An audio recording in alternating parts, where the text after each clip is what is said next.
everybody. Welcome back to the channel, The Rundown, a show where we break down film and TV with you guys in the chat and have a bit of fun and explore some of the awesomeness that comes with the shows we watch. So thanks for joining us live. Today we have a special guest host, the man to my left, Mr. DS Ikonz, stepping in for Anthony, the Figure Posing Channel, who we can't confirm or deny. Could be on a secret mission. Who knows what he's doing? All I know, he's probably wearing a tux and he's doing something dangerous. So we miss Anthony today. Hopefully he's not listening to us whilst he's doing the thing because he might get in trouble. So we have DS who gracious. I just want to go on the record and say Anthony not being here today is trash because now I have to work on a Saturday. Yeah, it was a bit late notice too. I'm literally like a day before, so I appreciate you coming through tight, because me trying to do it on my own, I'll be bumbling. It'd be a 10-minute show. I'd be like, yeah, this is the first picture, this is the second picture, this happened, that's my idea, let's go. Right. So thank you for being here to help talk episode 2. Now, I don't know what you thought as much about episode 1, so we'll probably touch on that a bit as we go throughout the show, the first 2 episodes together and how we feel like the story's going.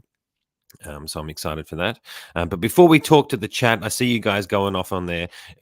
So thanks for all being here, and we'll address you guys in a second. But I want to catch up with you. Like, we had a brief chance to catch up backstage. Just give me and the guys a bit of rundown. Like, how'd you like episode 1? How you doing? And let's get into it. It's cool, man. It's a slow burn. Mm-hmm. It ain't it's one of the better Disney Plus shows that's been out for a while, at least to me. So it's cool, man. It's a lot of like we was talking about in the background. There's some stuff going on that's kind of like, is this what's going on? So it's got my interest. I'm interested to go into it deeper with you for sure. It ain't no Ahsoka, I know that. Which you absolutely loved. I'm pretty sure you gave it 5 out of 5. We don't need to go back. Yeah, I love Ahsoka. Oh shit. Well, look, we've got some theories, and I want to know if you guys in the chat think we're crazy or not. And Anthony's put through a few requests that he wants us to bring up, so we'll bring that up too, because it'd be funny if it is, and it'd be funny if it isn't. But I think there's something to it, so we're going to delve into that as we go. We have 20 slides delivered from Often Studios. Great pictures again, Often. I appreciate that, mate, which we'll bring up in just a sec. He is the Mr. Producer. I got something for him. You'll see. The way he does it, he's the man. Now, let's address you guys in the chat. We'll see who's here. And let's get into it. So we had Andre here doing his favorite thing on a Saturday night, waiting for Iron Loki. I'm sorry, Andre. I just wake up before this, mate. I'm vibing off a couple of sips of coffee. I'm ready to go. Anthony, yes, look, we broke your heart. Anthony's not here today. He is a diva, but he'll make it up to you. Looks like he's excited to see you're here too. We have Helen here as well. Six Go Shiro. Morning. Oh, did Anthony choose sleep again? No, I think he's got an engagement. He won't tell me about it. Something dangerous. Maybe he's Loki. I don't know. Today. Yeah, he did. Butch is in the house. What's up, guys? Can't wait to hear the breakdown discussion about episode 2. Awesome. Well, I hope we've got some good ideas and theories for you, Butch, because I quite enjoyed it. AJ's in the house. Greetings, friends. Hope all is well. But wait, the one time I'm not on a secret mission, Anthony is. Oh, that's interesting, AJ. That is true, mate. Anthony's dodging you, though. And Luke Huggy's here in the house. Awesome, guys. Glad to have you all here. Well, let's do it. Let's bring up the first picture from the start of the episode. Now, DS, I was actually loving the start of this episode, and I enjoyed it more the second time. And I want to know what you think, because you got Loki there on your desk.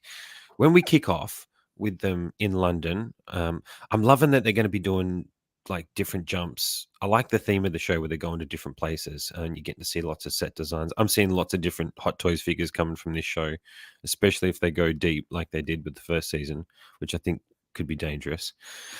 If the first set of figures sell real well from the first season, I could see them doing more. Right? Because it'd be pretty easy. It's just suits. It's different suits. Like, you had a couple looks in this that I could definitely see them redoing. And they can go cheap. Just recycle everything except the outfit. Just put them on one of them cheap suits we got in the back. Yeah, they're producing suits right now, different suits. It's easy Right. money for the Loki crazies who'll I'm buy them. surprised they didn't Probably do a like them. Mobius. Yeah, man. Look, I hope they do. I'd love to have a Mobius. I quite like his character. He's very Owen Wilson. And I'm loving it. I'm loving just that they let him be Owen Wilson in this role. That's what it feels like. That's all Owen Wilson roles though. Owen Wilson, every character he plays, he's really playing himself. Yeah, it's these cadence, the way he talks, right? It's just he's one of those like iconic.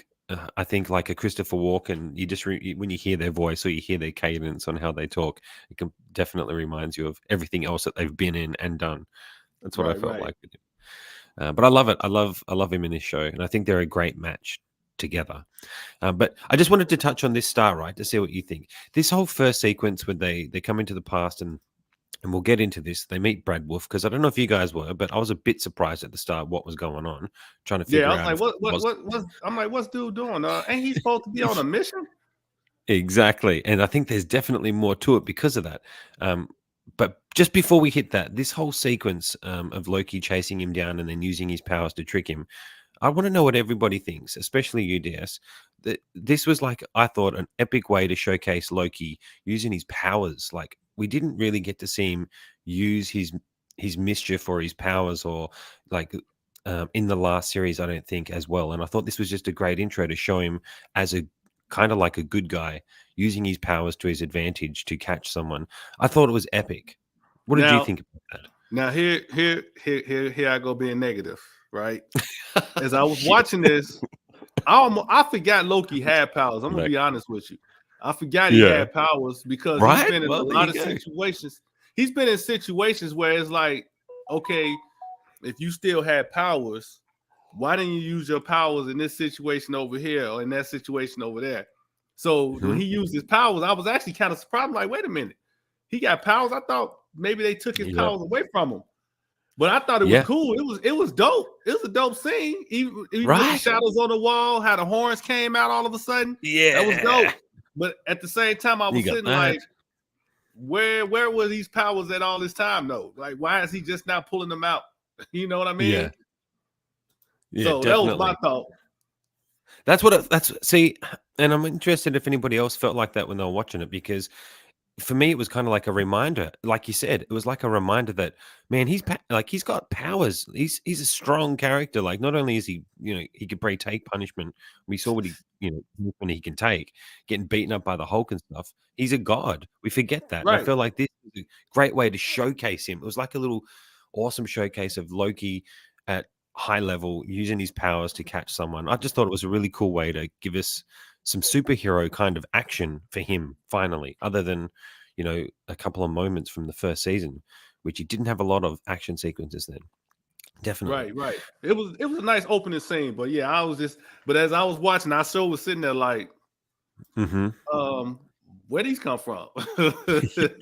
Yeah. It's good to have him back, and I hope we get to see more. Like, because he uses more later on again, but I hope they keep leveling him up a little bit as we go on through this season and see him use his powers more, because let's not forget he is in a superhero genre, right? And he's a bloody god, for Christ's sake. Let's see what the guys are saying in the chat. What are they saying? Loki says, "I hope we get a bonus episode that shows us Brad's film." Yeah, we'll touch on that in a sec. Actually, Loki. AJ thought the scene was really good. He also did feel like a hero, so I'm happy with it. Yeah, it was like a way of just, I don't know. It was just a cool showcase. I love DS. His subtle negativity gives me strength. God damn it. I feel Andre's going to level up in this episode. He's going to power up, feeding off your energy. Yes. Let the negativity flow through you. Butch will have my back. Butch has got my back. Totally agree with you, John. Loki displaying his powers was epic. Yeah, I don't know. I was just so hyped up through that whole sequence of him chasing him down. I was just gonna say, yeah, man. Like with the shadows, when the horns came, like, oh, it's about to get real now. Man. That was sick. Like, and I've got I'm jumping back and forth between the pictures because I just loved that whole moment. But I thought that was sick seeing the horns come out because, like, that's his true nature, which they touch on later in the episode. This guy surprised me, and we'll get to him, but he did surprise me with how he went at Loki and Mobius, and I thought that was done really well. But at first, I got to admit, I was confused at first what was going on, who this guy was again. I forgot even it was X5. He looked very different to me. But when they come back, well, when they come here, obviously there's been a bit of time from episode 1, I'm assuming. Like maybe it feels like there's some time, right? Did it feel like time? Because he's been gone for a while. He's been gone long enough to start a life and make movies and all of that. Right. So or it could be one of those it could be one of those situations where he went back in time, and the time period he went back was probably further back than he was supposed to go. So when Loki and Mobius went to the time he was supposed to went to, he had already been living his life for how many ever years. So this could be one of those situations because he's grown his hair and everything. Yeah, and that's got to imply to us time. So exactly right. At first, I was trying to figure it out. I'm like, okay, how long has it been? They're not really explaining to us how long it has been. But giving us hints by, you're not going to make a movie instantly or even get into the position to make a movie unless you've been living there for a while doing something. So that was interesting to me. Let us know in the chat if you guys picked up anything different about that. But what did you think about the character in the film? Because there's a lot of Easter eggs there about Zaniac. Apparently that was a character in the comics. I watched a bit of history on the comic. I wasn't too aware of it. But that's I didn't read I haven't read any of the comics, so I didn't know. I seen a brief thing on YouTube, and I was like, "Oh, this is a character." Okay. Yeah, so I thought it was a cool Easter egg. Once they explained it, like I was like, oh, "This is probably some type of Easter egg." Turns out it is that Zaniac was a character who was an actor playing him in a film, who gets possessed or whatever. Correct me if I'm wrong, if anybody knows, but he gets possessed and he actually turns into Zaniac and goes on a murderous spree or whatever. Yeah, he turns into a serial killer. Yeah. Who's like he gives into the demon. So I thought it was cool that they made that like a movie that he's in to tie that character in. Very interesting that they would use that character for that. Probably means they're not going to do anything else with it. I'd imagine if they use it as an Easter egg, you can't really bring him into the MCU now. Right, this is all we're going to give you. Yeah, I love when Mobius comes up to him and he's trying to be like, "Oh yes, I'm happy to see you guys," and Mobius is like, "Is he going to be a Zaniac too?" I thought that was hilarious. Yeah, you're calling him out basically. Andre says, John and DS, yin and yang. Yin and yang is a concept that originated in Chinese philosophy, describing opposite but interconnected, while mutually perpetuating forces. Andre's going, bro. Bloody hell. You're trying to make light and dark side of the force. You're trying to make me use big words this early in the morning. Not acceptable, Andre. This scene, again, just touching on it. Apparently, this is also a famous street. I was going to say it's really well shot. Yeah. And it looks like they're on. It looks like they're actually on set somewhere, not just in a room with a green screen. Yes, it definitely did. And that gave me, I think you feel it more, right? When they're actually in locations. Yeah, because sometimes the green screen stuff kind of takes you out the movie. You be like, "Ah, man, damn, this is green screen." There was something recently I watched that hit me like that. Of course, I can't freaking remember it in the moment, but I was watching something recently, and I just remember the green screen sticking out so much. I was like, "Damn, that's not good. That's not good at all." It takes you out. It definitely takes you out. Yeah, but the whole Zaniac. It's like what was it? Ant-Man and the Wasp. The last one just came out. A lot of that green screen was kind of like throwing me off a little bit. I'm like, they could have did a better job with these effects because the green screen is kind of bad in this one. It felt a little. Lani said it felt a little Spy Kids, like it was Spy Kids movie. Like this, that's what it felt like. The special effects. That type of world. That type of world. I definitely agree. John, I really like the part of the show, DS trash. That's trash. I love it. See, guys, you get it live today. Boom. Oh, man. Now, Obviously, where is it? Brad Wolf. Here we are. Brad Wolf, I think, is the name of the character Zaniac as well. Is that? I think that's right. So that was another throwback to the show. But I think I'm really intrigued with what they're doing with this guy, because to me, I was confused in the sense he seemed like he was quite high up. He's talking. He's in the big meeting with everybody, and the I'm just going to call her Old Sylvie because I can't remember the name. Andre, if Man, you can remember, or anybody, the I old think woman's that's name. old Sylvie. Yeah, like I'm just calling her Old Sylvie. And for those who don't know, I had a theory last week that they could be X5 and her could be mother and son potentially. That was my thought. I didn't think about lovers. I thought mother and son. That was what I was thinking. And then Anthony had the point of she That's could his be myth. Old Sylvie.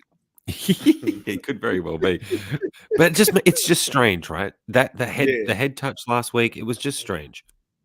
So are they hooking up? Are they related? If so, why are they showing us that? Well, Anthony had the theory that she could be Old Sylvie, and that could be her son. So if it is her son and that is Old Sylvie, it could be Loki and Sylvie's son from the future, which could be a bit of a stretch. Anthony feels pretty strongly about it. He's feeling very strongly, and he'll have to explain himself next week, because making the connection that it's Old Sylvie, I'm trying to wrap my head around why she would be doing that from the future. But I definitely think there's something up between her and Brad. We'll just call him Brad now. I remember that. So if there is DS, why the heck did he abort the mission and go live the life? I felt like if he is connected to someone who's so gung-ho and fixing everything, why did he divert the mission? And if he is Loki's and Sylvie's son, why wouldn't he be gung-ho to help her? Why would he desert her and go try and live his own life? I don't know. I'm trying to figure out what they're doing there. What do you think about that? I think he went back and he had Mobius in his ear, and he went back and got a little taste, and that was it. You know, and you see, he didn't go back and just live a regular life like Sylvie. Like I don't know if well, that's later on in the episode, but we did see that in the first episode. She went back and started working at McDonald's. She went and lived a simple life. Yes. This dude went back and became a movie star to the point where he was signing autographs. He was famous. So he got that taste and was like, you know what? I think I will live out my life on the timeline. This is great. Yeah. And sacred timeline. So the one that wouldn't get pruned. So he was on the sacred one he timeline. Stay on and live on forever. Exactly. So that got me intrigued because I think they're setting something up that they're not fully explaining, and I'll touch on it a little bit more in this episode, including the previously on at the start. They showed them touch heads, Brad Wolf and Old Sylvie, we'll call her. They're showing them touching heads, and then 2 more times throughout this episode, they show flashes of that moment when Sylvie touches him later on outside the McDonald's, touching him in an appropriate way, and I'll explain with the picture when you see it. But when she touches him, you get a flip of it, and you get another clip of it later. So I'm like, if this isn't important, why have they shown it 3 times in the second episode, once in the first episode? That's 4 times we've seen that moment in the first 2 episodes. They're definitely subliminally, they want us to remember it for some reason. So I think we could be onto something. Now, I've watched a few other shows out there that break down shows and break down Loki too. No one else that I've seen has called that it could be Old Sylvie, let alone them being father and mother and son or partner or whatever. So I think we're onto something. I want to know what you guys think in the chat. I'll just check who else has replied. I forgot Andre doesn't watch Marvel. Hello all, S-Beam's in the house. Can't stay stuck at work. I'm really enjoying Loki so far. Thanks for being here, brother. Thanks for stepping in and leaving a comment. So we appreciate that, mate. Hope work goes well for you. That's just me. Yeah, I love that. How dare you, sir? Let's duel. John Wick 4. Let's go. We're having a duel. I got to pull him to the dark side, man. So I gotta throw stuff out there to get him. Oh shit! All right, well let's move. So anyway, back to the intro. It was epic. Cool thing too. This threw us back to the Avengers time when he was doing his little, holograms of himself all over the place to trick people. It sure did. And then also, like, I guess touching on that, when he chases him down and corners him, and he's like, "You thought you could get away from me?" And then he uses the temp pad to move away. There you think maybe Loki's failed, but then you get out onto the streets and all those people are there. I thought that was really cool. Like he set him Yeah, up. I thought that was really, really cool.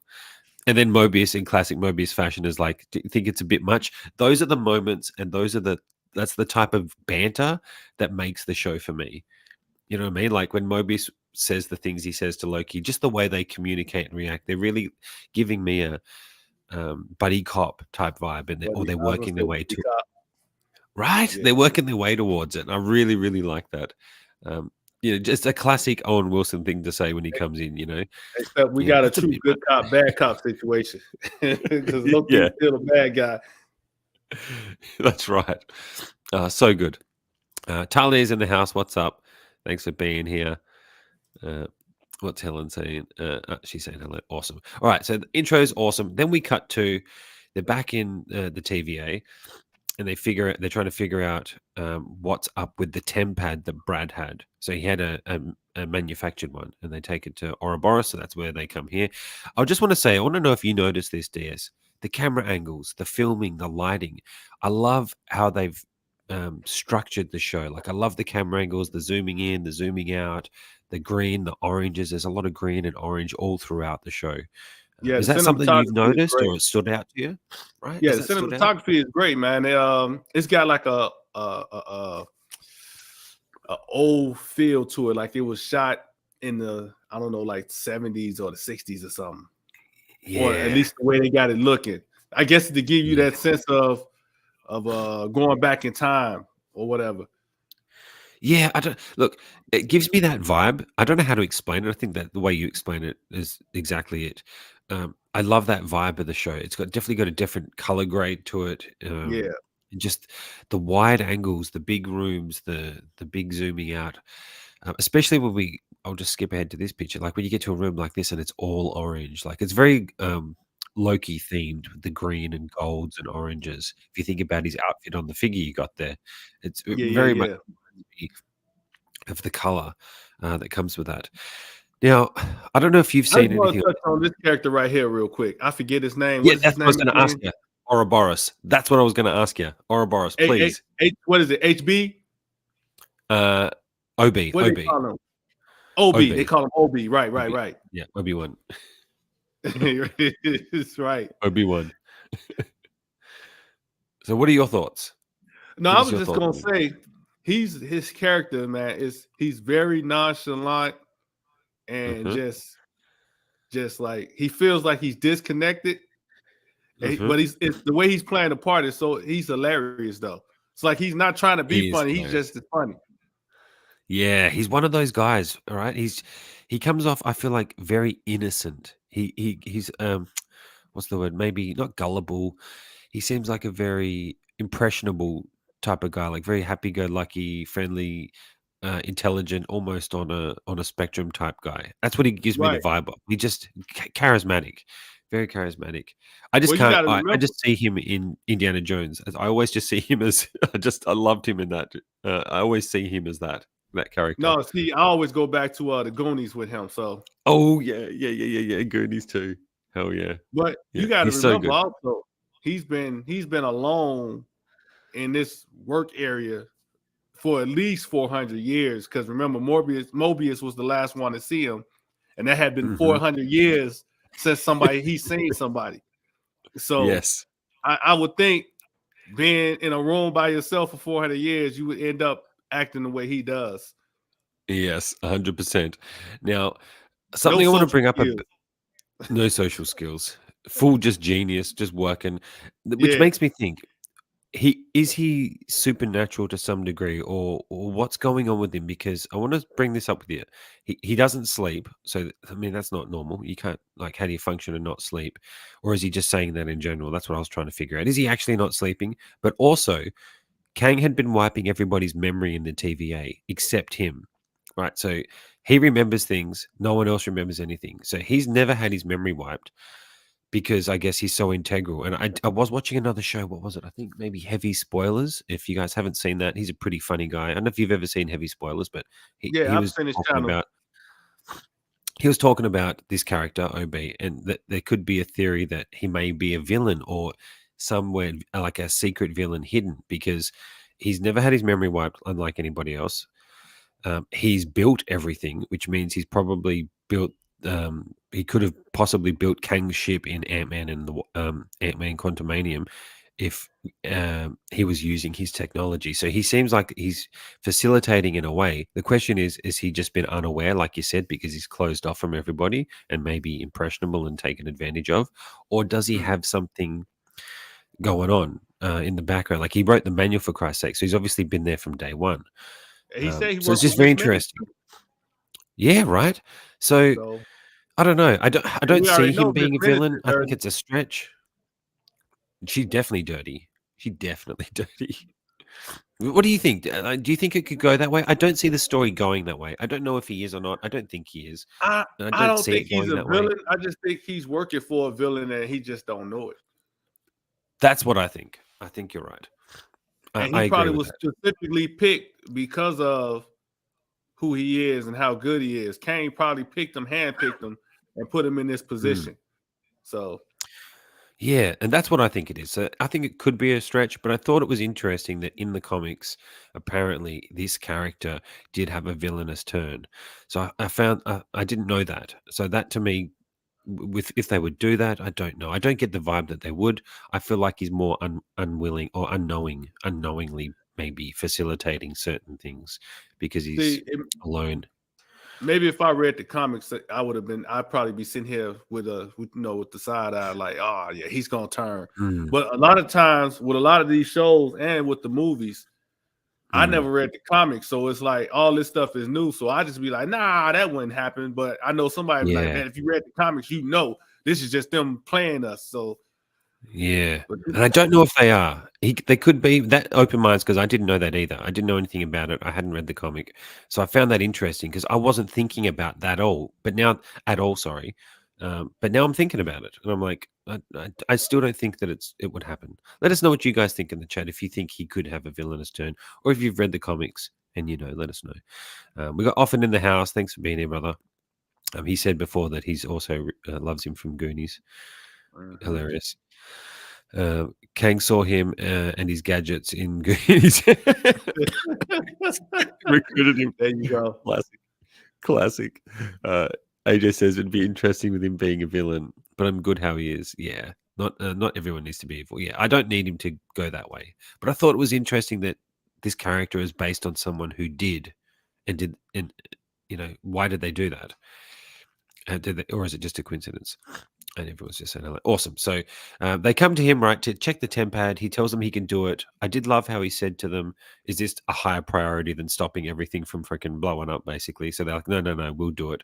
And I love that. I love what happens between them trying to figure out how to do it and then going to see Brad.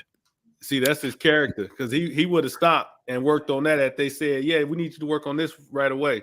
Okay. Yes. That's how right? he would have asked. Yes. So he kind of puts the burden on them. Is this something you want me to do more importantly than that? And then yeah, you're right. You're 100% right. I do like that they've done that with his character. What's Lugais? I can never imagine Ki Hu Kwan as a villain. No, I couldn't either. I couldn't.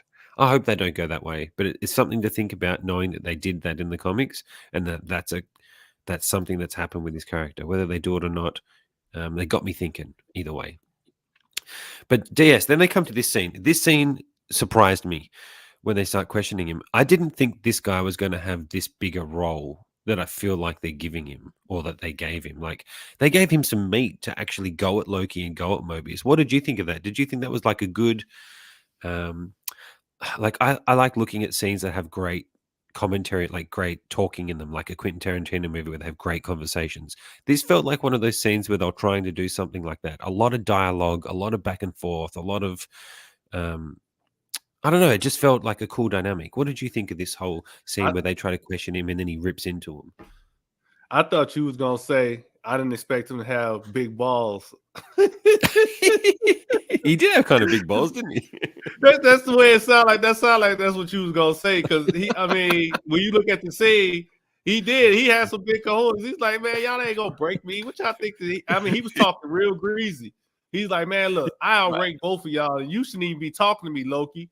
Like, who are you? Like, you're nobody. You was a villain a couple years back. What'd you say? The way he started putting him down, like, I'm like, this guy's a freaking not scared at all. He's balling. Right. He was a tough guy. He's like, man, if you don't get this fool out of my face. And Mobius, who you think? I got more rank than you, homie. I'm a 5. What do you say? He's a 5-star general or something? He's like, dude. Yeah, he was real tough. Hey, side note, this ain't got nothing to do with anything. But I like that coat that Loki got on. I need that in my closet. So do I. I was thinking that when I was watching. I'm like, damn, that's a nice jacket. I'm like, I was like, damn, that's a nice coat. This is about to be winter time. Where I'm at. Yeah. I was literally thinking the same thing. In my mind, I'm like, if they made this version of him into a figure, would I buy it? I'd buy it just for the coat.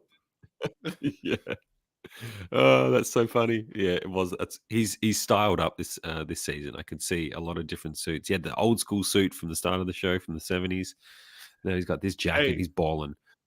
This kind of reminds me of Avengers Loki, man, because you remember Avengers Loki was clean.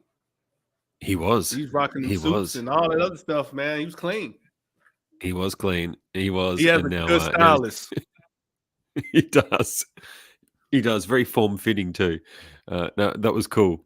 Actually, I thought that was awesome. But this whole scene, actually surprised me.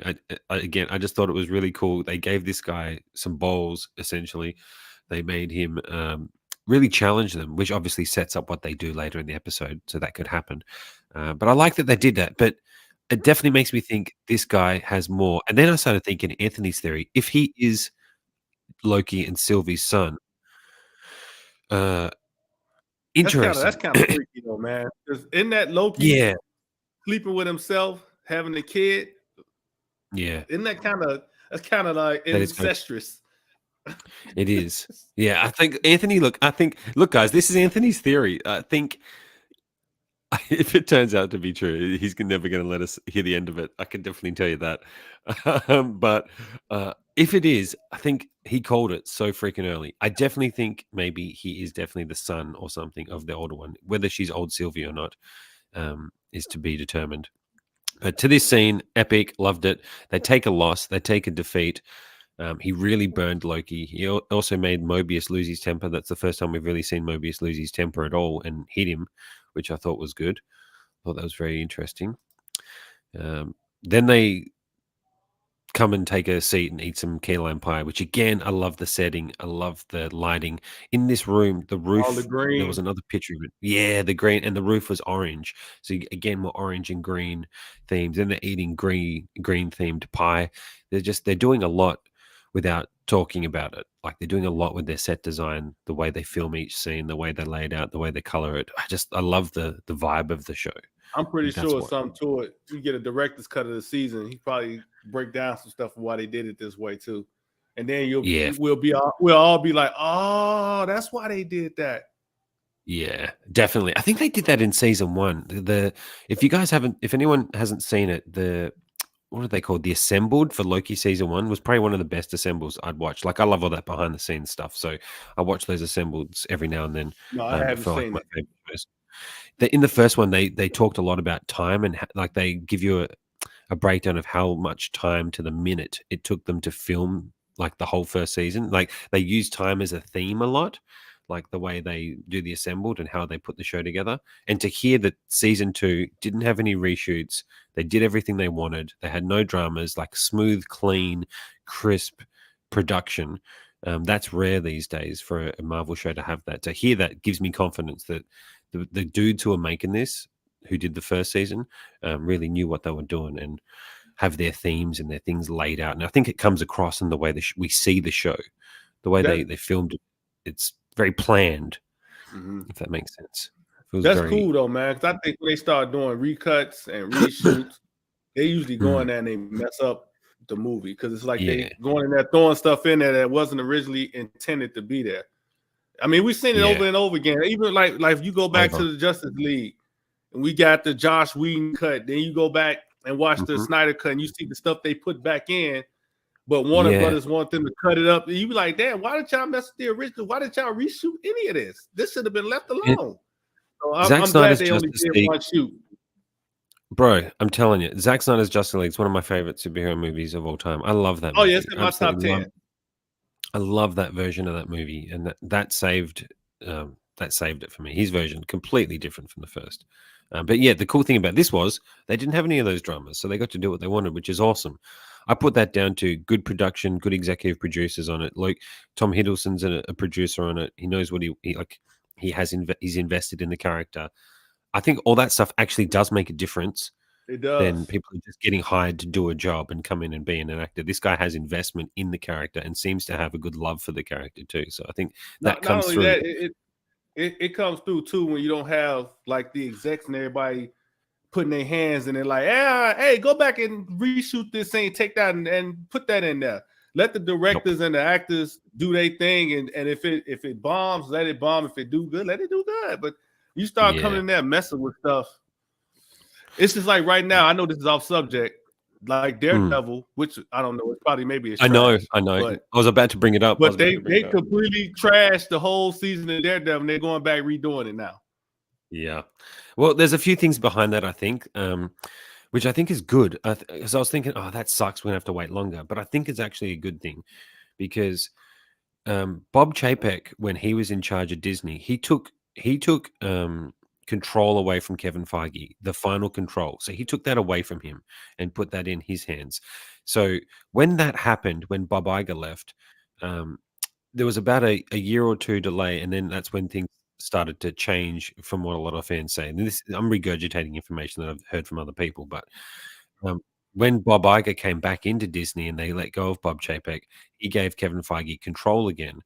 So now that Kevin Feige has control again, they think it's a good thing that he's probably looked at it and gone, you know what, now like it's just not good enough. We're going to scrap it. Whereas before he probably wouldn't have been able to because he didn't have that control anymore. So it's going to be interesting to see if he can right the ship in a lot of people's minds and get it more back on track, being that he has more creative control again. Because I don't know if people knew that. He lost creative control. He didn't have final say in what they would do or overseeing things.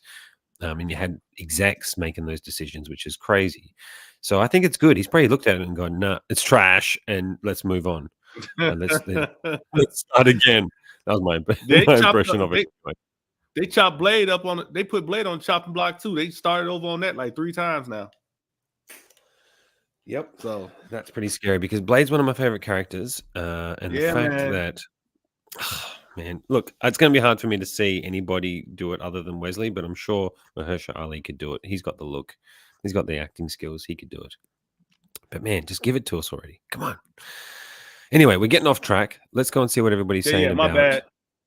No, you're right. I was going to bring that up anyway because I thought it was interesting. They gave him some meat. Come on. Oh, man. John, you're going to be in trouble, man. This show is going to get you in trouble. You're going to get canceled. Look, there's a screenshot coming up that Often sent that I'm telling you guys is Andor and Skeen Part 2. I tell you what, there's a slide in here that Often took. I don't know if you knew it when you took it, Often, but wait till I bring it up. It's definitely got the Skeen and Andor vibes, 100%. AJ says he's going to pick up that jacket too. You up, man, because you know you're going to fall for it. Yeah, well, I think he either did or he unknowingly did, and it's even funnier if he unknowingly did. That would be hilarious. Jacket Bros 2.0 DS9 Logan, love it. What else we got? Lakagi says that looks like a wired collar. It does, Lakagi. We can pose that collar. It's got to be wired or nothing at all. Nothing at all. Christian's in the house. Really, probably the only assembled I haven't seen. Yeah, check it out, Christian. It's one of my favorite assembles, to be fair. And I know I've seen some behind the scenes stuff of this season too, where McDonald's, they go deep on McDonald's. Like McDonald's were all involved in how it's incorporated to the show, and you know they probably paid a shitload of money to McDonald's to have them in the show. No, I don't know, man. I'm wondering who paid who. You know what I'm saying? You reckon? McDonald's paid them, or did Marvel pay McDonald's? Like who paid who? I don't know. Yeah, I don't know. Well, I thought that But they would pay McDonald's, but I could be wrong. I could be wrong. well, McDonald's could be paying them if they want advertisement because Yeah, that's true. advertising. That's true. Product placement. Yeah, that Now, makes sense. if Marvel needed to use their stuff, then it would be on Marvel to pay them. It all depends on who came to who first, I guess. Yeah. Well, either way, they're going deep because they were talking. I saw this behind the scenes thing where they were talking about rebuilding like a 1980s or 1970s. I think it was 80s that she's in 1980s McDonald's, which is really cool. So I'm sure the Assembled would have a whole thing about the McDonald's thing. Because I was gonna say, why would they pick McDonald's? McDonald's is trash food, trash. They could have. Why didn't they pick like Chipotle or something? Money, I would say. But anyway, yeah, money and advertising. I'm sure that jacket would kill you in Australia. I just chalked it up to McDonald's is the only thing that existed back then, so we'll let it go. Well, they could have picked Burger King, get the competition, the Whopper. Yeah. Sam straight. Marvel builds an additional photography or reshoots for the beginning. Yeah, it's they do that 100%. But it's just cool to hear that the creative team behind this didn't have to do any of that. I thought that was pretty cool. 6 Scale Shiro says, "Preach, DS, preach." Okay, so we're catching up on the chat now. You do. Andre says, "Need DS to get." Super Saiyan trash and change into this final form. Only then can he defeat John's positively hyper shield of optimism. Damn you, Andre. Using big words. Don't be throwing big words at me. Macca's could be paying them. I didn't think about it like that, guys, but true.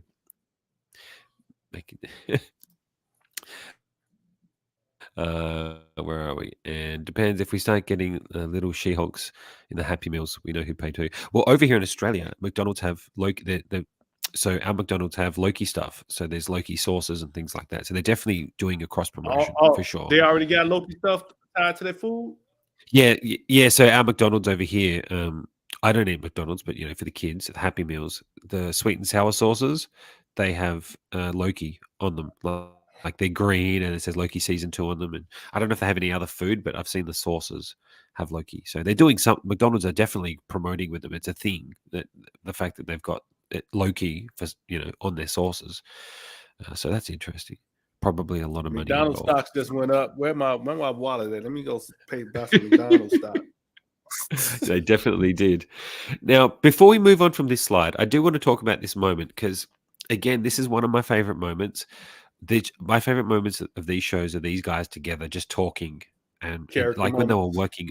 Yeah, just character moments. When Loki talks about how he wasn't tactical and lost his temper and tried to take over a city because he was angry with his brother and tried to use the Mind Stone on Tony Stark, like literally Avengers 1, which would have only been maybe a couple of weeks ago. We don't know because we don't know how time works in the TVA here, because for Brad Wolf, it's been a long time, but for Loki, it could have been a week. How do we know? I don't know. They haven't explained that to us. I'm hoping it ain't just been a couple weeks, because if it has, then that's kind of bad writing. I'm about to go negative on this for Andre. I'm about to go negative. It's kind of, if it's a couple weeks, that's bad. That's bad writing, because there's no way in hell a character like Loki, who was as evil as he was, could have changed in the short span of time of 2 weeks, considering how long it took him to get to the point he was at by the time we got to, what is that, Infinity War? How many years in movies was that? So you can't go it was a long time. You can't go right. You can't go 2 weeks and we get this Loki acting like this. He's more tame than the Loki we got in Infinity War. Yeah. You know what I'm saying? So this better be makes longer sense than to 2 me. weeks. Yeah. 100%. It makes sense to me that Infinity War Loki, I could see being this Loki in a couple of weeks, but not Loki from Avengers 1. Agreed. Right. 100%. I agree with that. Loki from Avengers was wicked. Yeah. And now, see, I've always thought, was it because he was possessed by the Mind Stone? Because the Mind Stone was changing everybody else's, was changing all the guys. Everybody's was getting more negative in that. Remember when they were all in the room and Hulk was holding on to, Banner was holding on to the Mind Stone staff, like they're all getting fired up at each other. That made me think that maybe him having possession of the Mind Stone made his anger from what happened in Thor 1 escalate to the point that maybe he went a bit skits. Because if you look at Avengers 1 again, his eyes are like stuff around his eyes, like he looked a little possessed, I guess, in a way, the way they did to the people that he actually possessed. So I always wondered, did the Mind Stone just maybe infect him a bit more because the way it affected the other people? Maybe they haven't explained that or not. I don't know. I just got through watching the first Thor because I'm doing my whole Infinity Saga watch over now. Yep. So I'm up to Captain America, but he was pretty he's pretty evil in Thor. I mean, he wasn't. Yeah, he is. He was already on his BS, so I don't know. It maybe. Yeah, that's true. That's true. See, I don't know. Let us know what you guys think. I always thought he was a little bit more. It was always possessed a little bit more because of the Mind Stone, but obviously, clearly, he was evil and he's a villain. But where he is now, I think he's in a good spot. I actually quite like him like this. What's Andre saying? I see Andre's name pop up in the chat. The chat is lighting up. Like he saw spoilers and he went good. Oh, Jesus. I'm feeling an electricity. Yes, DS. Tell them what's up. Yes. Yes. Hey, have you all seen the movie? What is it? That go back to that last comment. I'm feeling electricity. You ever see the movie The Last Dragon? It's an old classic with a long time Bruce ago. Leroy showing up. And remember showing up when he had the glow and he was like showing up, you see a little light around him. That's me right now. Yes. Nice. All right. Oh, shit. Andre. The quickening. Yeah. Standing there doing this. Can only be one. Classic. Oh, Jesus. I love that movie. That's classic. Clancy Brown. I'll always remember him as the bad guy in Highlander. Was it Highlander 2 or Highlander 1? I can't remember. I think it was Highlander 1. Yeah, I think it was Highlander. Which one was it? I can't remember. I think it was Clancy Brown. Was the bad guy? He had long hair. Maybe 2? The beard. He was freaking black long hair. He was savage. Like he was just a beast. I think it was 2 because Mario Van Peebles was the villain in 3, right? Or was he the villain in 1? Damn it! Now I need to go back and watch Highlander. Yeah, I can't remember. Highlander 1. Here we go. Andre says Highlander 1. Okay. The Kurgan. Man, I haven't seen those movies in forever. I couldn't tell you which is. And I got all of them. That's the bad part. Yeah, I love those. I definitely loved. I know those movies when I was in my teens. I'd watch them all the time. I liked the main actor. The movies, watch the TV show. Yeah, man. Good times. Yeah. I think they're going to be, there was talks of a remake with Henry Cavill taking over being a Highlander. That'd be pretty sick, whether it's true or not. That'd be awesome. Yeah, that'd be interesting. So back to the show. So they had the meeting. Anyway, I love the character conversation. Love the character conversation here and that little speech talking about Avengers. Just those throwbacks. I love that. That's being the OG fan from day one, seeing those conversations come up that remind us of the things we watched before. I love that. But then they come up with their plan to trick him. Now, I thought, did you think that they were working together? I felt like they were working together the whole time. I didn't think he was actually going bad. Did anybody else have that impression? Did you have that impression? No, I thought they was working together. I figured they were going to do just a good cop, bad cop thing, like we talking about. Like they did good cop, bad cop. Yeah. You know, play the role, and it worked. It worked. I love what he did to him too. I was like, what is this thing and what is it going to do? That was pretty cool how they did that. Yeah, wouldn't you be scared too if somebody playing with a device that could kill you and they like, let's see how this works. No, we don't want to see how it works. Yeah, I thought that was cool. And a good way to, because I feel like they set that up with him pissing him off earlier. That he's a villain, you're good at it, do that. And he kind of played off that. I quite liked that they played that little game with him and that he fell for it. He shouldn't have fell for that though, but you know what? Considering what he said and the way Loki was acting, the way he was carrying himself, I mean, he kind of, if I was him, I probably would have thought that Loki had went bad too. Like, damn, I really insulted this dude to the point where I told him he was a villain and now he coming in here on this villain stuff. So I can see him falling for it. Yeah, and then by him locking Mobius out, I thought it sold it even more. Oh yeah, more Mobius out there. Loki, don't do Yeah. it. Loki, let me in. Yeah, that Yeah, I sold thought it. that was cool.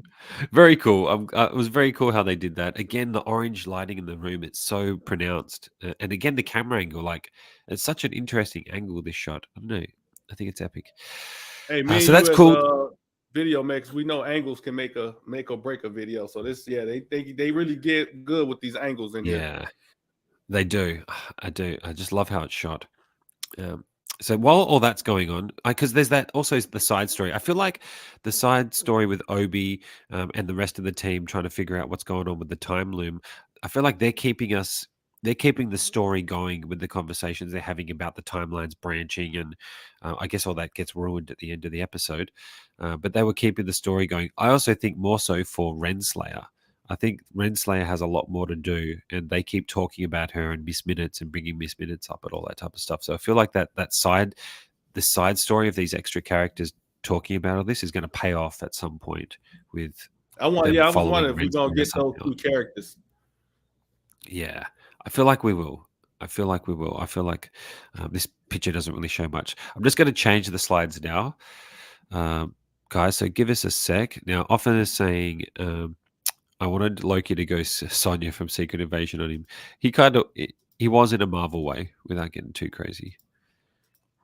So I'm just changing the pictures now, guys. I do apologize too. My nose is completely blocked. It's spring over here, and it's very windy at the moment, and there's a lot of pollen in the air, and my nose is completely blocked, and I can only breathe through my mouth. I hate when my sinuses act up. It's terrible. Oh man, it sucks. Like, it actually sucks. So if I'm making funny noises on the mic, guys, I apologize. Because look, we all know my mic has exceptional range and picks up every sound in the room. My mic is so phenomenal in how it works that it can probably pick up every little sniffle and sound that I have. So I do apologize for the accuracy from the mic. No, John, you know what? You should be fine, man. Because every time I watch your show, everybody says your mic is trash. So you should sound okay. Damn it. I was trying to talk it up. Come on. I tried and I failed. All right, so we're getting there now with the pictures. They're back in 1982, which now the first time watching it, right? The first time watching it, when they bring Brad with them, I didn't realize why he was so hesitant to want to go away. Like, he kept saying, "Let's just get out of here. Can I get the? I've done this. You guys have met him. Can I just go? Can I just leave?" Did you notice that the first time? At the first time, I didn't. But then the second time, I'm like, oh, he knows what's going to happen. That's why he wants to get out. I didn't pick up on that the first time watching it. I picked up something was going on, but I didn't know exactly. Because he was like so jumpy. Yeah, like real nervous though. Yeah, right. That's the impression that I got the first time, but I didn't know why. It didn't sink in why Mobius is like, why are you so jumpy? Why are you so nervous? I didn't realize that it's obviously because he knows that it's going to get pruned. But just first time viewing, I just didn't pick that up. Did anybody else in the chat notice that the first time, like when they address Brad being jumpy? Did it make sense at the end of the episode when they then prune all the timelines that he was jumpy because he knew what was going to happen and he wanted to get out before it happened? Yeah, because I didn't realize that. But I didn't realize that Sylvie was in a different timeline. I thought she was back in the main timeline, the sacred timeline. So I didn't know that. Yes, completely agree. Oh, where's my damn last picture? Completely agree, because at the end I'm like, how did she go back if all the timelines got pruned? But it's because they stopped this timeline. So they stayed in this timeline and they saved this one. So whatever I can't see what section it is, but clearly it's a different world, right? 1982. If someone in the chat throw it in, if you can remember what it says. I can't see the computer screen from here. Yeah, so I thought that was interesting that she was on a different timeline. I thought she would be on the sacred timeline too, and that's how he knew. Right? Hey, speaking of angles, John, look at that. That's some good advertisement right there. Look at that angle. Yeah, McDonald's. McDonald's 40 40 billion billion. served. That's a Wow. good angle. McDonald's execs is watching this show like, oh, I love it. I love it. That's so true. That is so true. I didn't think about that. Damn it. Those bastards. What are these guys saying? So what? Cocaine season? Cocaine season. Yeah, that's what it is. Oh man. Micah's flawless. Of course. No one ever said anything different. Your fans do you dirty, John. I don't know what you've done to them, man. I abuse them with great mic, man. with crisp, clear audio. I was falling asleep watching it at 2 a.m., so didn't notice. Interesting though that Sylvia was able to go back. So it means, well, that's what I was saying often. So this timeline that they're in, they save this timeline because obviously, what's old Sylvie's name? For Christ's sake, I can't remember it. Ox, just remembered it. Boom, memory on live. Ox, that's Sylvie's name. I like old Sylvie better, or Selvig, either way. But I like the fact that they actually go and stop her on this timeline. So she's on this timeline with Sylvie. So that makes sense. Ox has gone to the timeline where Sylvie is, and Brad would have told her where it is because, again, remember they touched heads and they showed it 3 times this episode. So Brad probably he tells them he found Sylvie, which means she's come to this timeline to prune it. So when they're in this timeline, that's why Brad's so nervous and wants to get out because he knows what's going to happen. So by them stopping them this timeline, they've saved this timeline, which allows her to go back to it. And it wasn't pruned. Boom, mystery solved. There you go, often. They're saying I'm loving it. John is the best of all of us. Oh, thank you, Andre.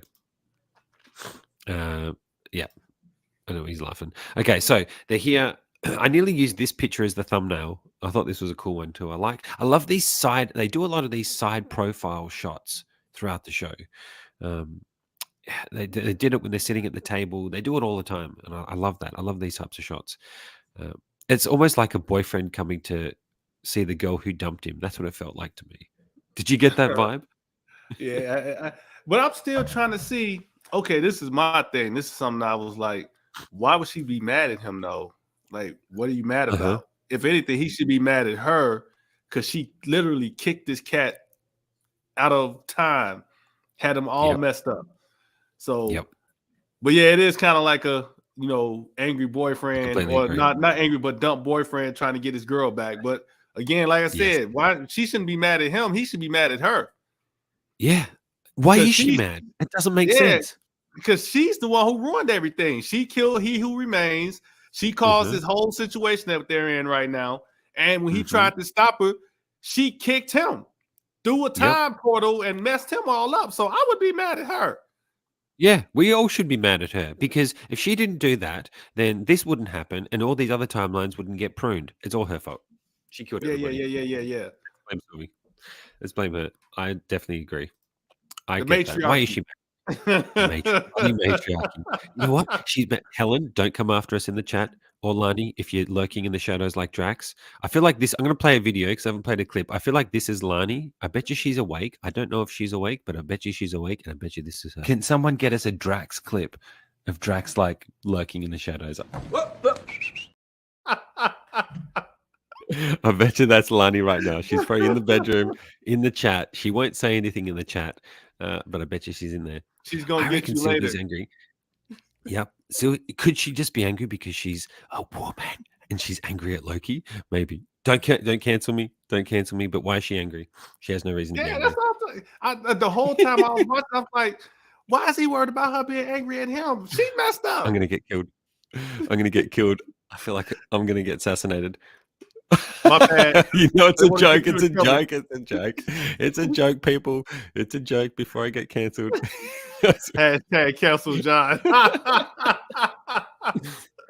Maybe it's just a wife thing. Oh, God. See, Lani won't say anything in the chat, but I reckon I'm going to get punched in the gut when I leave this room. I'm safe while we're on air. Often, today's the day you're going to get your 4-hour stream. I'm too scared to get off. I'm going to get attacked. Oh shit! I'm about to get in trouble. Oh, now Helen's coming in angry because she's been tracked down. She's been in that timeline for around 5 years. Come episode 2. So you think it's 5 years? What am 5 I years? missing? Wait, did she go? Oh, hang on. At the end of the first episode, did it show the time? The time that she went back to? It did. So it has been 5 years. What? Can you confirm that, Helen? Did it? It was 5 years. Oh shit! So it has been a long time. Okay, that makes sense. So if it's been 5 years for her, and maybe we still don't know how long it's been for Loki because of how the TVA works, which is confusing me, I will say. Yeah, you're right. So first episode was 1977 or 78. So it has been 5 years. Damn, I got to pay attention to these. She be living her best life, and here come Loki. Yeah, so when they do this, I need to make better note of this when I see these times, because I forgot that it showed the time when she went back. Okay, thanks for clearing that up. Now, this next slide, I want to apologize to everybody for often in his Skeen Andor type ways of inappropriate picture taking.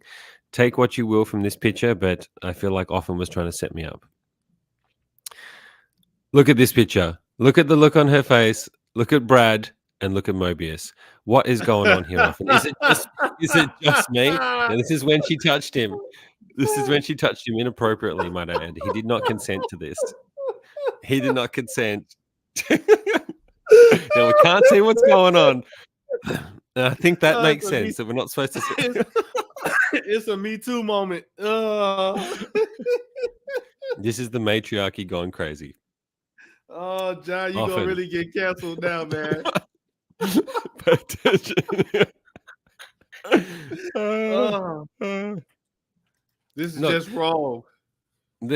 Often, why are you taking these pictures, Doug? Cancel Sylvie, hashtag cancel Sylvie, hashtag Me Cancel Too. Sylvie. He looks Me violated. Too for Brad. Brad not only is a prisoner right now, he's being abused. He's being violated. He did not consent to that. And Mobius is over there like, should I be watching this or should I turn? What are you doing, Often? That's Skeen Andor type vibes. Who took this picture, man? They set you up. They did set me up. It's Often. He set us up. He straight up set us up. Oh shit! But this is an important scene, guys. I will like to add, if I don't get cancelled, I missed this one here too. You're welcome to apologize for the earlier comments. I'm sorry, everybody. But yes, this is definitely inappropriate, Often. So that's warning number 1. There's a strike for your transgression. That's blurry. That's not mine. That's definitely yours. But this is an important moment. So she enchants him. That's why she grabs his hand, obviously, or touches his chest. I can't remember exactly. But in this flashback, we see the him butting heads with old Sylvie again. So again, why do they show it, and why does Sylvie see that? Is Sylvie seeing that because it's future her? If we follow Anthony's theory, is that why? Because I still think that if it's not Sylvie, they throw on a what is it called, a red herring? Yes. When they purposely trick you, because they got somebody that kind of resembles Sylvie as an older lady, got the same accent, same build, short. So they try to play. Yes. So either it is her, or they just throwing a curveball to throw us off for another surprise later on. So I don't know. Yes. But I think it's old Sylvie. Now, as far as who he is, I don't know. Right. So I think, is anybody else on this bandwagon? Why they keep showing it, and what changed her mind? DS bad influence on Jonathan is to come back and bring John back from the brink. Bloody hell. They gave him either way, that scene was important because so I thought it would be, valid that I use this picture. That's one way to break bad. The episode is called Breaking Brad. That is one way to there you go. That is one way to break Brad. But that changes her mentality. After this moment, when she sees that, she comes with them. I guess you could say because she doesn't want to lose the timeline or whatever. They come to here where they're spying on them. So I forget, correct me if I'm wrong, everybody, but how did they find them so quickly? They find out it's going on, or does Brad take them to her? I can't remember if. I thought Brad took them to her because he said he knew where they was Okay. going or something, didn't he? Well, that's why I can't remember. I'm having a blank between the car park and then getting here, because at first I'm like, did they go to another timeline, or are they on the same timeline? And it's the fact that it's in the same city, because it makes sense that old Sylvie would want to take out young Sylvie. In saying that, if old Sylvie is trying to take out this timeline with Sylvie, that would kill her too. So why would she do that? Maybe it's not. Would it kill You know her, what I mean? or is she a Sylvie from a different timeline, which would make her another Loki, which would be like crazy? Oh shit, that makes sense. Oh Jesus, now I'm getting confused. Yeah, that doesn't make sense. Something to think about when they show us next week. I think next week we're going to see Sylvie's journey getting to that elevator, because she's got the same hairstyle here that she had from episode 1. Remember, episode 1, we still don't know who pruned Loki when he I was just goes gonna to say the that. Did they elevator. show who pruned him? I was gonna ask No, we that, but I don't know. guess not. I thought maybe I missed something because I'm like, who pruned him? Yeah, we still don't know, and I think they're deliberately doing that. And I think next episode is going to follow Sylvie's journey to He getting to that pruned himself. elevator. Maybe, I don't A know, or different X5, timeline, Loki maybe, pruned him. I don't know. maybe. Yeah, so it'd be interesting to see, because she's got the same hairstyle here, which is 5 years later for her, that we now know. Thanks for confirming that. What's going to be her journey to getting there to help him in that moment get saved by Mobius? I feel like they're really playing around with time and how it's going to come into play at the end of the season. They gave him meat, like in quote 2023. Boom. Oh, wait, I'm going over the old pictures. She enchanted Brad to find out. Yeah, that's right. Oh, she enchanted Brad to find out. So Brad knows where Sylvie is. Old Sylvie was. She enchanted him, Yeah, which so means I she thought that agrees. they got Okay, the information from Brad. Yeah. yeah. Oh, often thinks episode 4 would be Sylvie's perspective. Okay, I can rock with that. Either next episode or episode 4. Anyway, they find him. They have a little battle, which is cool. They team up. I thought it was funny where she's like, "Don't overthink it." When they grab hands, I don't know if that's because she thinks he's in love or he thinks it's weird. I don't know why she said that, but I thought that was funny that she said that in that moment about them teaming up to use their power. Now, they obviously send off all these other bombs to prune these other timelines, but just not this timeline, which is very strange. So that means there's going to be 2 timelines. Because if you think this is, I don't think they got a chance multiverse. I don't think they had a chance to do this timeline because they were still working on blowing up a bunch of them, and they just didn't get around to it. They stopped them before they could get this one, I guess. I'm that's how I saw it. Yeah, that makes sense. Like he's in love with himself, so it's in his character. It is.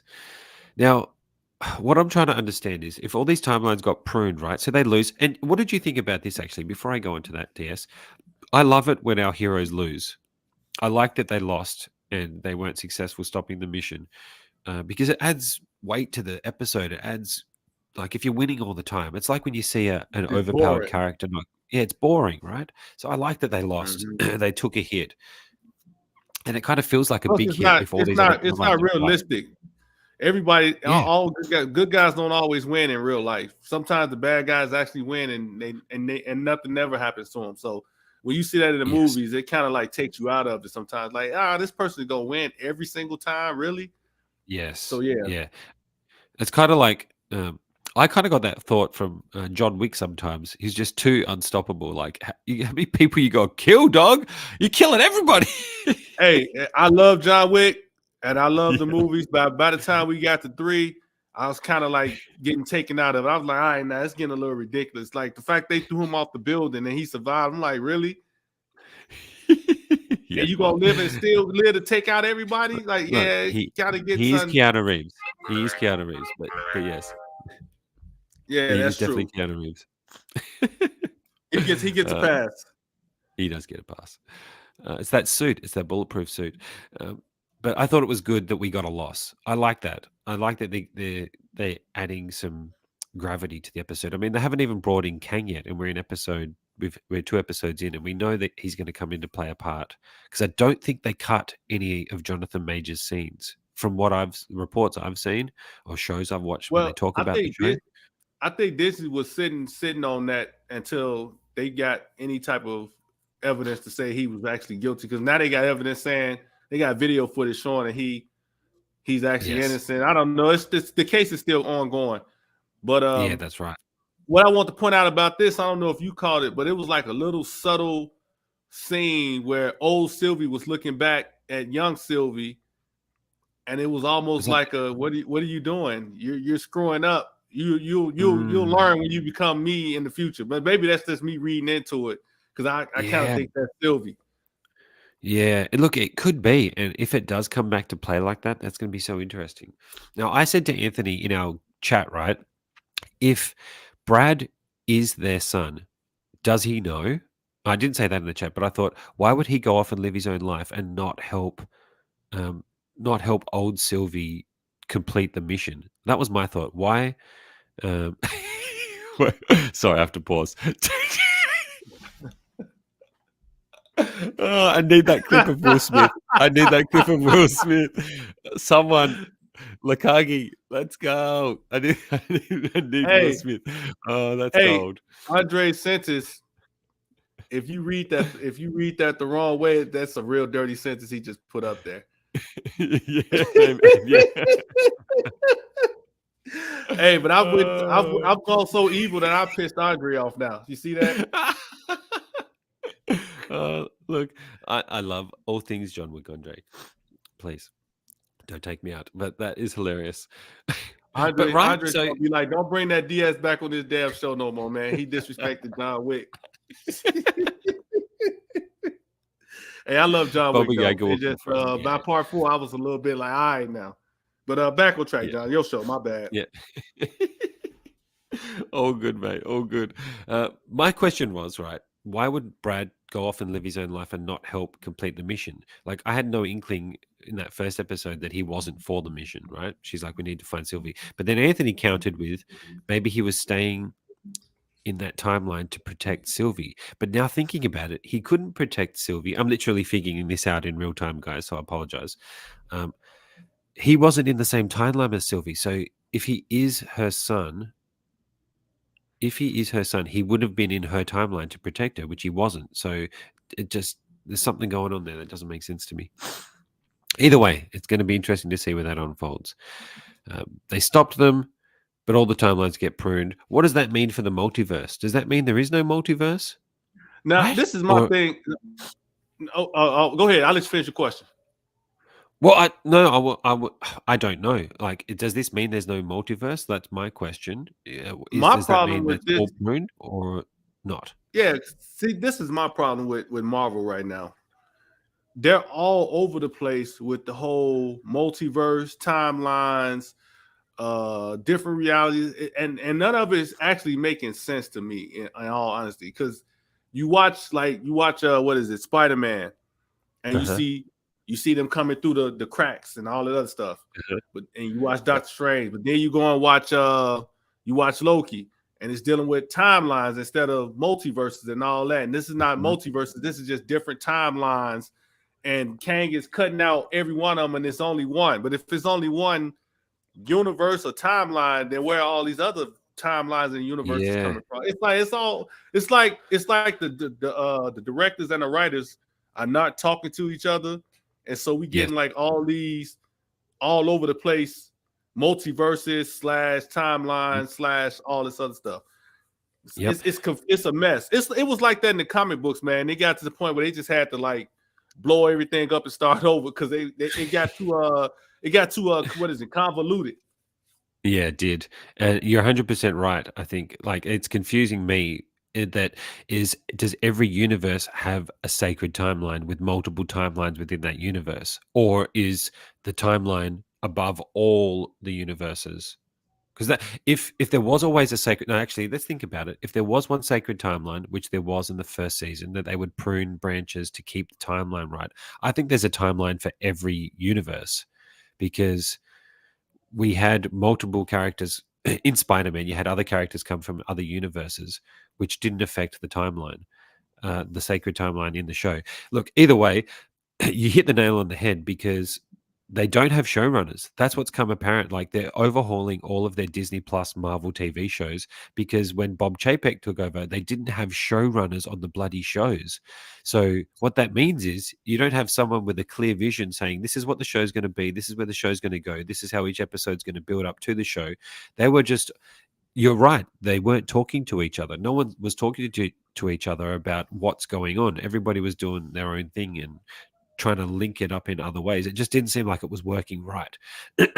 which is kind of messed up because when you do the team up movie, what you gonna base it on? What you gonna base it off of? Are you gonna base it off the Loki theory? Are you gonna base it off Doctor Strange theory? Then we had the What If cartoon that's supposed to be tied in all this. That was something like totally different. They dealt with the universe or timelines or whatever. They dealt with it differently on that. So yeah, like how what are we gonna be going? It should have been like one person that's in charge. That's like, okay, everybody come to me to make sure we all on the same track, and this is how we gonna handle the multiverse thing. This is gonna be the we got a rule in place. This is how the multiverse works. So every time somebody write a show and direct the show, you come and look at this board here to see, oh, okay, okay, now I know the parameters. I'll keep my show in these parameters so it don't mess up everything else. Yeah. And that's like I heard with one of the other shows, I think it might have been Thor Love and Thunder or one of them. A director was talking about like when they were coming up with the movie, it might not have been Thor Love and Thunder, but like Marvel would say to them that you can do whatever you want within the story. Sorry, not the director, the writers.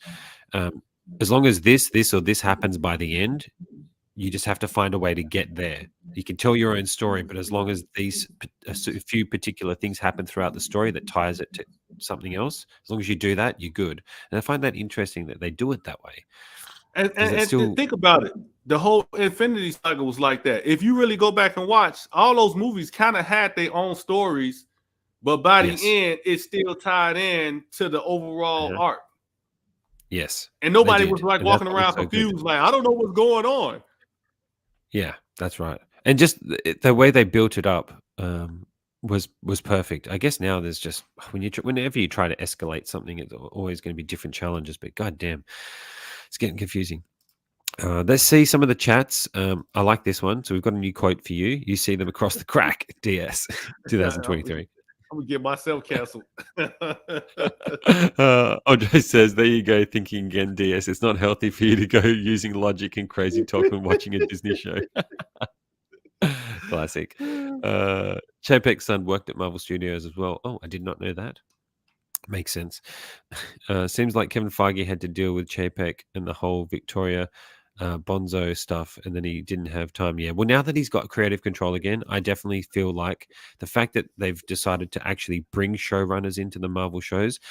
And one thing John Campion would say, that's a show I watch. If anybody else watches that, let me know. But he talked about, he has a lot of insider information. He talked about that now they're looking at getting showrunners and actually working shows. The problem with a lot of the Disney Plus shows was there were movies that were broken down into TV episodes. It is what it kind of felt like, long extended movies. Now, as someone who enjoys those shows, I can still see those errors that, give us freaking, 8 to 12 episodes, not 6 and not 30-minute episodes. That makes you think that it's a movie style story that they've cut up into bite-sized episodes to try and create a show, and that's evident when you don't have showrunners. Episodes about an hour long. Yeah, which I love. It makes me think what these guys. That makes me think the creative people behind this had their vision set out properly. The fact that that makes a big difference if you know exactly what you're doing, and if you don't know what you're doing, and there's too many cooks in the kitchen, that's where some of the errors come in for the other shows. Oops. Sorry, what else is often said? It seems like Kevin Feige had to... Oh, wait, no, we've seen that one. That was Secret Invasion, John. I think Fury had to go back to Sword at the end. Yeah, that's right. And that's what they had to have him do something to go back to Sword to be in Captain Marvel. You're right. Same thing happened with the Perlmutter back in the day. I'm not... What's that? I don't know what that is. Sorry, brother. Anyway, have to elaborate on that one. Yeah, you have to elaborate on that one. They're still talking about as mentioned before, Obi and all the others are talking about Miss Minutes. Miss Minutes and Renslayer. That Miss Minutes is working with Renslayer. So I definitely feel like these guys are going to come into the show more predominantly as the season goes on, because she's a big character. And if she was working with Kang, which is evident in episode 1, where Loki goes back in time and hears Renslayer talking to Kang, she knows who he is. So she's deeper in on it than we know. Ain't she his Unless girl? she could be, right? Maybe. I don't know. I think I Is that the heard that impression or read that somewhere. I think that's his girl. Oh, okay. I did not know that. Girl Let as us in know in the chat. girlfriend. Damn. There feels like such a lack of direction, care, and attention. So many shows recently are instantly forgettable. Flavor of the week, trash. Broken logic is the worst offense with so many of them. You're right, Andre. A lot of shows have gotten like that. The head of Marvel, who Kevin Feige answered to before Bob Iger, made Marvel Studios an independent studio. Yeah, that's right. Before they got bought out. And let money Disney take their hands off of their neck. Yeah. It's anything Disney has touched has become trash lately. Yeah.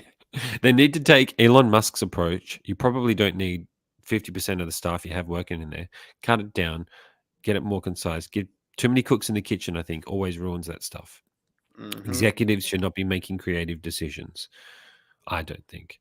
It's the job of the executive. Messing up their money, but at the same time, they could be the reason why the shows are not good, which ultimately still messes up their money. So I don't know. Yeah, that's a good point, actually. That's why I like that Tom Hiddleston is more involved than, say, other actors, because I feel like it shows in the Loki show. Because Loki season 1, I've rewatched that twice now. I freaking love that storyline. I thought it was great. And this one is shaping up the same type of way for me. I like where they're going with it. But anyway, we don't know where Renslayer is. We think they're going to come back into it. Miss Minutes will definitely come back into play. Maybe as a villain with her, helping her, maybe. I don't know. But they have a loss at the end. My last clip didn't load for some reason. It was just Sylvie on the car. Let's see if I can load it again. Because at first I was trying to figure out why she went back to that timeline, but it's because it wasn't pruned. Where are we? I don't know if it's loading. So where do you think it's that being the end of the episode? Where do you think this next episode is going to go, DS? After this, she's back in this timeline, chilling, like nothing's happened. Where do you think we're going to pick up? Do you think we're going to follow her storyline more next episode? Or maybe we're going to get Renslayer into it next episode? I actually don't really know what's going to happen next. I have no idea. They just lost. My guess, maybe they go do Renslayer and Miss Minutes and show what they're doing right now. That's a guess. I don't know. Yeah. Because they can go a few ways with it. They could. Because we know at the end of, was it Quantumanium, that we see Loki and... No, it's not Quantumanium. Can someone let me know in the chat? There's an end credit of Loki and Mobius back in time where Kang is like a real old time, where Kang is Victor Von something. That was Quantumania. Was that at the end of Quantumania? That was. I thought okay. That was. Yeah. Yeah. Okay. Maybe it is. Like they saw him doing something on stage. Yeah, like a Tesla type thing, like a electricity or an energy thing or something like that, right? So we know they're going to go searching for him. Yeah, because Mobius was like, "This is who you was talking about, this guy." Yes. So we know they're going to go after him. So is that what the show's going to be now? I feel like the first episode was concluding what happened at the end of season 1, the aftermath of that. I feel like this episode 2 has picked up in time, obviously, 5 years for Sylvie. And people can change a lot in 5 years. If Loki can change that much in 2 weeks, Sylvie can change a lot in five years. Please don't say that, man. Don't say 2 weeks. 2 weeks is trash. I don't know if it is. But they haven't told us, so we don't know. Like, we actually don't know. Yeah. No, they haven't. But for her, they're saying that she has. So that's what's confusing me with how time works. I think time stands still, though, in the TVA, maybe. I don't know. Shit. Who knows? So I feel like the show's now going to be a search maybe for Kang. I feel, and maybe the background of the storyline will be finding Kang, and the main storyline will be dealing with Miss Minutes and Renslayer. Because I feel like, okay, what's next? All the timelines just got pruned. You're not going to go and try and bring those timelines back. So I feel like that's over with. They got to deal with the aftermath of that. So from the aftermath, is it going to be finding Renslayer and Miss Minutes, or finding Kang? I feel like Miss Minutes and Renslayer will probably be the end villain. Like in Ahsoka, she's coming after Thrawn, but the final battle is her and Morgan Elsbeth, which I thought was a valid final person to fight against, but it wasn't Thrawn. I feel like this could be that. They're after Kang, but they'll end up dealing with Renslayer and Miss Minutes as maybe the main characters. That's just a guess, but that's my theory. I see that. And then they'll progress the Kang storyline, but Renslayer and Miss Minutes will be more prominent at the end, and maybe they kill her, and maybe that pisses Kang off, or maybe something happens. I don't know. I think we're gonna get Kang, but I don't think we're gonna get Kang on a large scale. I think that's gonna be reserved for the movie. So I think we'll see him, but I don't think they're gonna do nothing too crazy with him on a TV show. Yeah, I feel like he's gonna be the Thrawn of this. Of this season, he's going to be the Thrawn. That's what he'll kind of be like. We might see a little bit, or maybe see different nothing. Versions. Like Thrawn didn't do anything. Yeah. I feel like that's what it could be. What do you guys in the chat think? And while we're at the end now, so we'll start wrapping it up. Let us know what's your rating. I want to know what DS's rating. I'll be interested to see what his rating is. But let us know what your rating for episode 2 is. What are your thoughts? Do you think we're right about where it's going to go for episode 3? Let us know in the chat. I think we've got a few comments here. You got to go up a lot. I think you missed about 10. Oh, damn. I think, this was the last one, right? Answer to Bob Ogo. No, keep going up. You got a ways to go. Oh, shit. Probably about 3 more up. No, I think I read this one, Secret Invasion. No, we passed that one. Okay, yeah. Oh, yeah. There we go. That's where we less shows too. Cool. Quality over quantity, Andre says. Yeah. There's going to be less shows. Musk is trash. I like Elon Musk. Okay, go ahead. My bad. Oh, sorry. Oh, that's why I skipped over it. How dare you? That can backfire as well. Taki had free reign with Thor: Love and Thunder. That is true. That movie was horrible. And I'm sorry, trash. Horrible. That was trash. Hot garbage. Actually, I can say that. I was very upset with that movie. That movie Not what I wanted to see for Thor. I'm a Chris Hemsworth fan. I love him in Extraction, and I want a strong, serious Thor. That was just too goofy for me. They've got to go see Victor Timely next. That's his name, Victor Timely. Well, yeah, but will they, or will he be late? Will that be later in the show? We don't know. Are they going to see other versions first? That was Quantumania. Time works different in TVA, DS. It's like DBZ Hyper Chamber. In TVA. Yeah, I understood that reference. Oh, wait. I'm going to be too slow. Damn it. There it is. I understood that reference. I need to be quicker. AJ says exactly. Watch this all ends and they go, surprise, this took place in 5 minutes. Yeah, good. Remember to hit the like button. Thank you, Helen. Everybody hit the like button. If you haven't, hit that like button. Hit that like button. Hit that like button. 3 out of 5 McFlurries for often. I'm probably going to give this episode 4 out of 5 McFlurries. I'll go with McFlurries. McDonald's paying him. 4 out of 5. Yeah, they definitely pay me. Kang will be like Thrawn in this, like a Thrawn in their side. He will be. He will be. Either way, I'm excited. Lakagi says 4 out of 5. Yeah, nice. Look, I gave it a high rating because I like the story they're setting up. I like that they lost. I love the moments between Brad and the interrogation where he goes after him. I like the moments of Mobius and Loki together, even when they're trying to work on the TemPad and read Obi's like manual that he wrote. We didn't even talk about Obi meeting up with the other fellow who's a fan of his, which is another little sub story they're doing. But I like those moments. I love that. I love that they built that stuff up. I feel like this is a show that could keep going for a while because in the comics, Loki ends up running the TVA at one point, apparently. So, like, is he going to end up running the TVA? Is that where it's going? Because the way Sylvie talks to him is like she's talking to him like he's a TVA agent now, right? That's how she spoke to him. Is this what all you're bloody good for? All that type of stuff, right? I give 3 it out of 5. 3.5 out of 5. 2.5, maybe 3 out of Damn. 5. Big Damn. Macs. Oh, that's a lot of Big Macs. 4 out of 5 chalky thick shakes. 5 out of 5 for the rundown. Andre for the win. Thank you, That's sir. what's up. That's what's up. Yeah. 5 out of 5 for Butch. Long live Loki. You know it, Butch. Butch knows what's up. Next week after John is cancelled, it's going to be DS and Anthony. I'm more like going to get shanked. You know, Lani has actually shanked me before with a toothpick.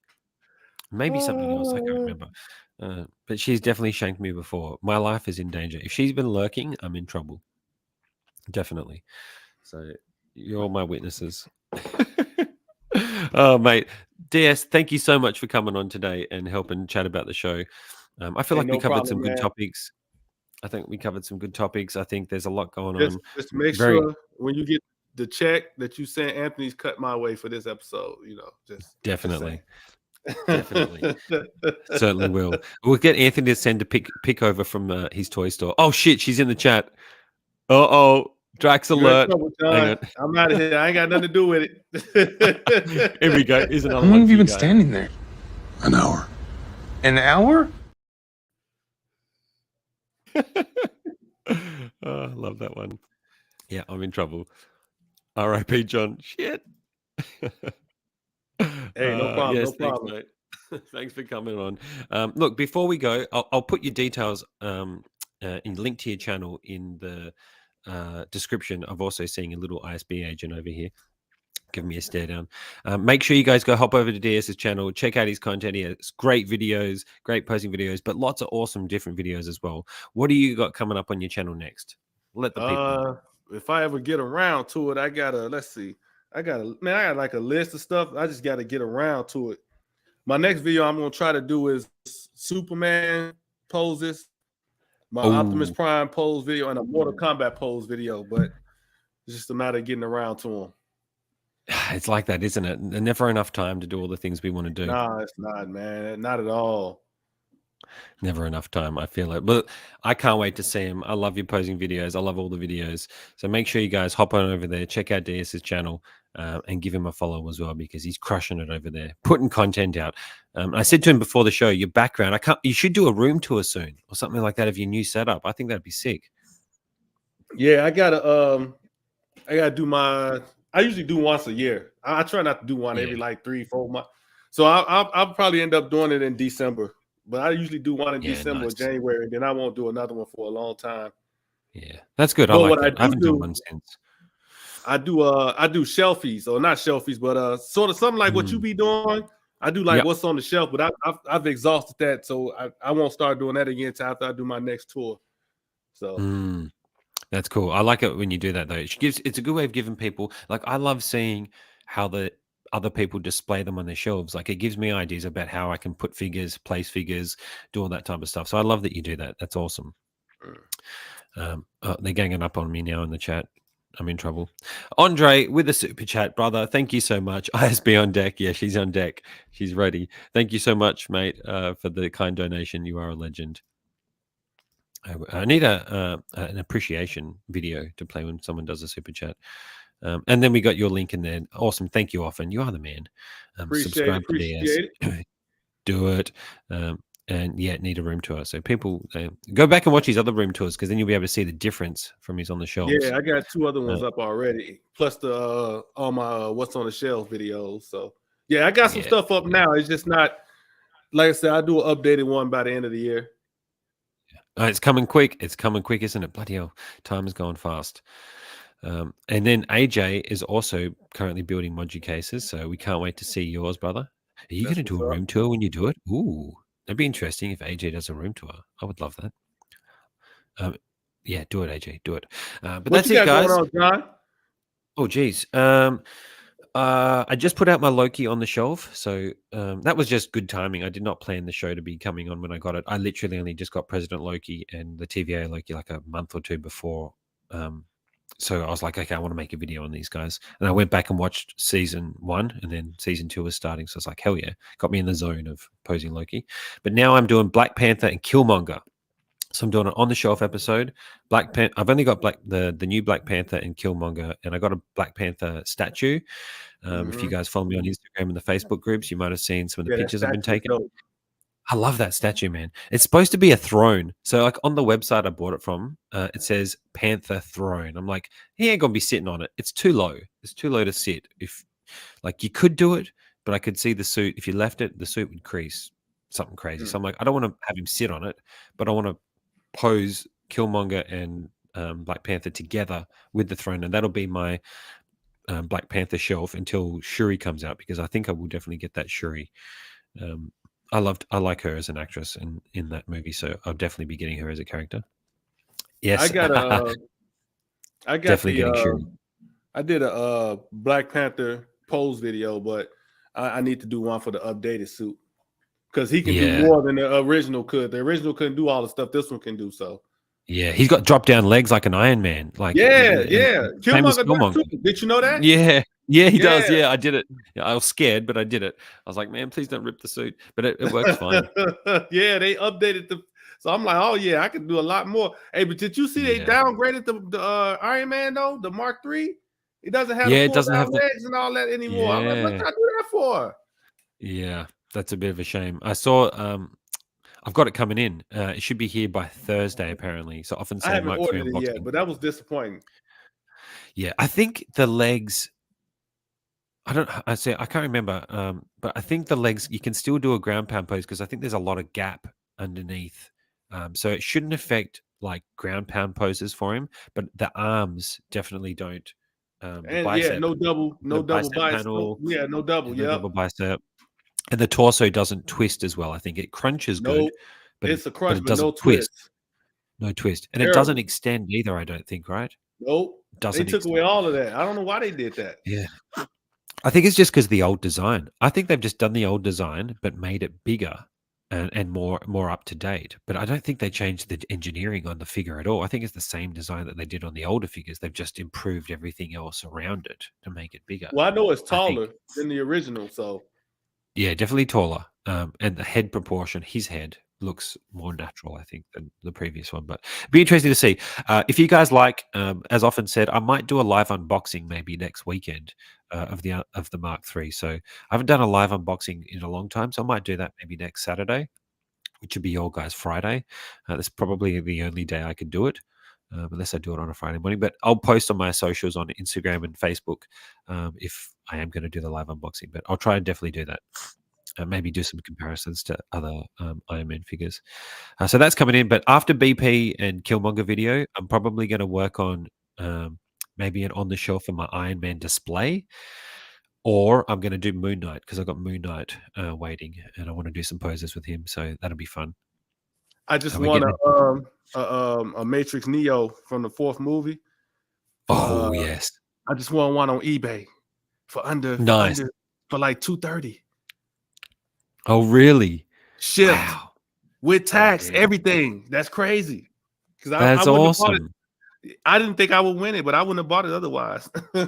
Yeah, that's awesome. Good job, man. I want him to announce the Wick. I want him to announce. You could almost make a Wick. You could almost make a John Wick with him as well, with that head sculpt, right? That's probably what I'm gonna end up doing. Because really, honestly, I only wanted the all the accessories, because all the accessories are sick. The figure is plain, but the accessories are sick. Yeah. See, I love Keanu, and I'm waiting for that John Wick 4. I really want the John Wick 4 release, but they haven't announced it yet. It's been forever. Yeah, I want the Kang. Yeah, that'd be cool. Mm-hmm. Man, they better release them. Surely they will, but they're taking their sweet ass time. I could see a John Wick Artisan edition with rooted hair. Right? Yeah, maybe. I'm not a rooted hair fan, so I don't get excited for that stuff. I prefer the sculpted hair. Yeah. I'm either or. To be fair, it doesn't bother me too much either or. But I do love my Joker's hair. Yeah, I don't like doing hair, but if they get it right, I think I could be down for that. I hear you. My guess, it's the Mark III quarter scale shrunk down, but it couldn't fit the engineering in its smaller form for the Mark III. Yeah, could be. I've been contemplating that figure for the sculpt too. Think about the the Matrix. Wish they would announce John Wick 4, and wish they would do that already. Cyberpunk Keanu from Pop Culture for £120. Whoa, a couple months back. Pop Culture be having them sales, man. They do. They have the sales. Yeah, definitely. I really want to kill her from John Wick 4. Hell yeah. We just watched John Wick 4 again the other day. Man, the action in that is insane. Could be the same sculpt. Yeah, it's insane, but let's be real, John. John Wick and John Wick 4 was OP. OP, all right. He is OP. Falling down those stairs, falling off the building. Oh my god, he took some hits. OPASF. Yeah. It's that suit, I'm telling you. It's the tailoring. Man. Oh shit. You can have Andre coming for you. This is where I play that. Me and Andre was cool. He gonna cut my head off from my John Wick comment. So oh shit. Classic. But that's going on. So a lot's going on both our channels, guys. And Anthony's as well, when he's not doing secret missions. So make sure you check them all out. We'll be back next week for episode 3 to see if our theories are starting to come to fruition. We will see. But everybody, all you guys in the live chat today, you've all been great. Thank you so much. Special shout out. You'll be in the you will be. We appreciate you for coming on. It was a great episode today, mate. So really, again, very grateful. All you guys, we'll be back next week. Have a great weekend, what's left of it, and enjoy your week. We'll see you next week. Peace out.